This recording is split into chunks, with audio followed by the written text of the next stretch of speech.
Обявявам начало на племенния съвет.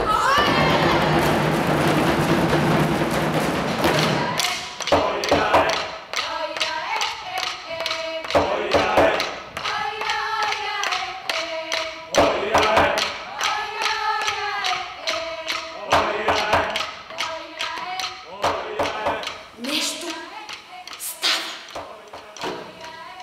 Не знам, но аз усещам. Аз забелязвам. Ти забелязваш ли как очите на хората изведнъж стават други? Аз забелязвам. Аз усещам. Скорпионите са убили Дългия! Стария глупак беше решил да застане на пътя ни. За 2 дни само!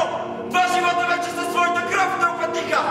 Трети може да легне на душата ти след миг!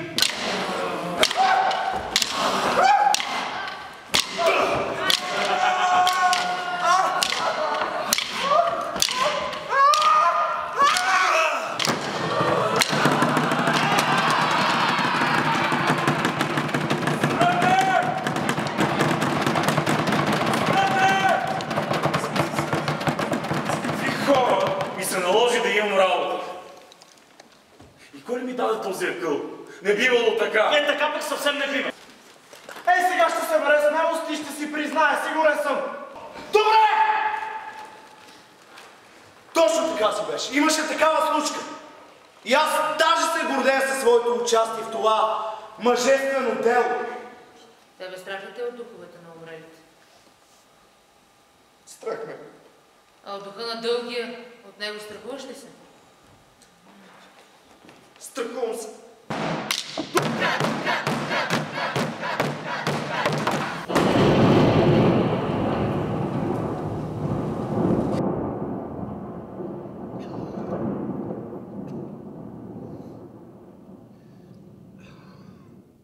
Къде сме?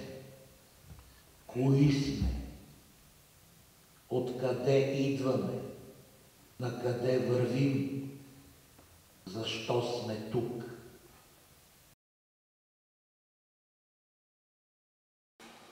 Но ще пинем, ще забравим И всичко ще бъде наред. Би трябвало да ни е тъжно, нали? Утре ще ме убиват. А на мен ми е весело.